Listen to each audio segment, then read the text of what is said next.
जय श्री सीताराम, जय श्री राधे श्याम। कल हमने पढ़ा था लास्ट यहाँ तक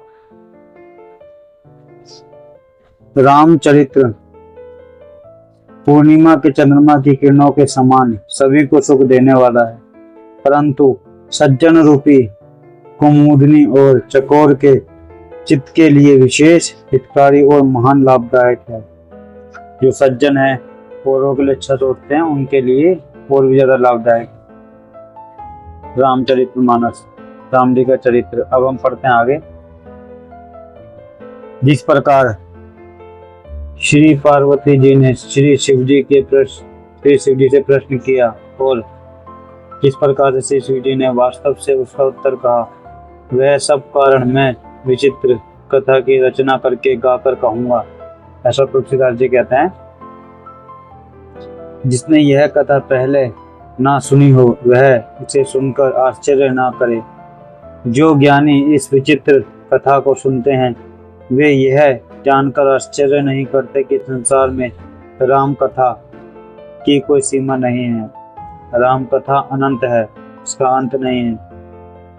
उनके मन में ऐसा विश्वास रहता है, नाना प्रकार के श्री रामचंद्र जी के अवतार हुए हैं और 100 करोड़ तथा अपार रामायण है। रामायण बहुत सारी, राम जी के बारे में जिसके मन में जितना प्रेम, जितना ज्ञान उमड़ा, उन्होंने लिखा है। तो ये हजारों तरीके की, करोड़ों तरीके की, तो कोई शंका किसी पे भी ना करे। जिसको भगवान ने जितनी दृष्टि दी उतना हमने देखा। आपको जितनी दृष्टि दी जाएगी, आप उतने ज्यादा सुन पाओगे, उतना ज्यादा पढ़ पाओगे। रामचरितमानस तुलसीदास जी के द्वारा लिखी हुई, वाल्मीकि जी के द्वारा लिखी हुई, ऐसे बहुत संत महात्माओं ने लिखी। तो आपकी किस्मत में, भाग्य में जो होगा, आपको पढ़ने के लिए मिलेगा, सुनने के लिए मिलेगा। कल्प भेद के अनुसार श्री हरि के सुंदर चरित्रों का मुनीश्वर ने अनेकों प्रकार से गाया है। हृदय में ऐसा विचार का संदेह ना कीजिए और आदर सहित प्रेम से इस कथा को सुनिए।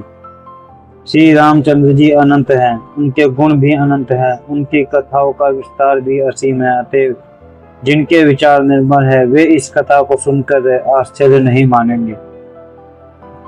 इस प्रकार सब संदेहों को दूर करके और श्री गुरु जी के चरण कमलों की रज सिर पर धारण करके मैं पुनः हाथ जोड़कर सबकी विनती करता हूँ, जिससे कथा की रचना में कोई दोष स्पर्श ना कर पावे।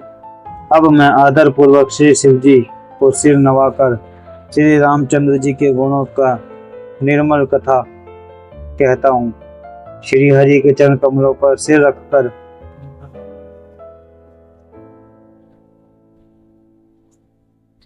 संबंध या हिंदी में कुछ लिखा हुआ, ये वाली हिंदी मुझे पढ़ने नहीं आती, तो जो मैं पढ़ रहा हूँ उसमें आपको बताता हूँ। जैसे तुलसीदास जी ने कहा, ऐसे मैं भी कहता हूँ, आप भी अपने मन में स्मरण कीजिए कि मैं से सब सुन रहा हूँ। सन 2024 में हम इस कथा को आरंभ कर रहे हैं, क्योंकि हमारे सामने अभी आ रही है। तो चूंकि करोड़ों साल पहले हमें अभी मिल पा रही है। आगे लिखा है, चैत्र मास की 9वीं तिथि मंगलवार को श्री अयोध्या जी में यह चरित्र प्रकाशित हुआ, जिस दिन श्री राम जी का जन्म होता है। वेद कहते हैं कि उस दिन सारे तीर्थ वहां श्री अयोध्या जी में चले आए।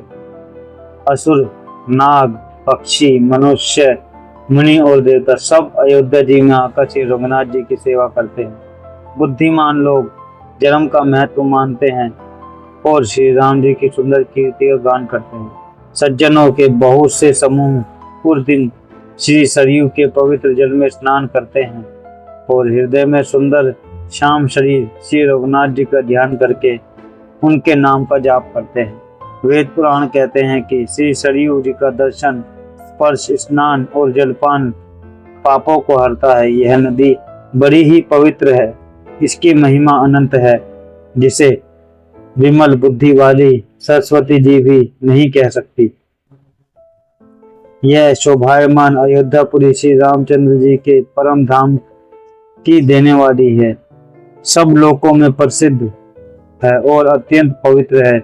जगत में अखंड प्रदेश, उद्विज और जरायुज, चार खानी प्रकार के अनंत जीव हैं। इसमें से कोई भी अयोध्या जी में शरीर छोड़ता है वे फिर संसार में नहीं आते। मतलब जन्म मृत्यु के चक्कर से छूटकर भगवान के परम धाम को निवास करते हैं, जो यहाँ पे अपना शरीर छोड़कर, मतलब जो जिसकी मृत्यु वहां पे हो जाती है अयोध्या जी में सरयू नदी के पास। इस अयोध्यापुरी को सब प्रकार से मनोहर, सब सिद्धियों के देने वाली और कल्याण की खान समझकर मैंने इस निर्मल कथा का आरंभ किया, जिसके सुनने से काम, मद और दम्भ नष्ट हो जाते हैं। इसका नाम रामचरितमानस है, जिसके कानों से सुनते ही शांति मिलती है।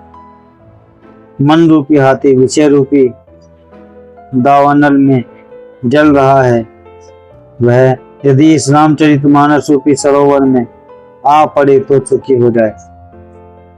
आज हम इसको यहाँ तक पढ़ते हैं। मैं कम इसलिए पढ़ रहा हूँ क्योंकि मेरे मुंह में छाले हो रहे हैं। कोई भी प्रॉब्लम हो, कोई भी परेशानी हो, पर भगवान से हाथ जोड़कर मैं विनती करता हूँ कि मैं इसको डेली पढ़ पाऊँ, मेरे को किसी भी तरीके से सच के और करीब जा पाऊँ, क्योंकि यहाँ तो सब कुछ झूठा। से पढ़ते पढ़ते कई बार ऐसा मन लगता है, मैं पहले भी थोड़ी भगवान की कृपा से पढ़ चुका हूँ, कि पढ़ते ही जाओ पढ़ते ही जाओ। हकीकत में सच यहीं पे, या बाहर कितना भी ढूंढ लो है ही नहीं। आप रेत को कितना भी ढूंढ लो, उसमें से देसी ही नहीं निकलेगा। दुनिया ऐसी है। जय श्री राम, जय श्री सीताराम, जय श्री राधे श्याम।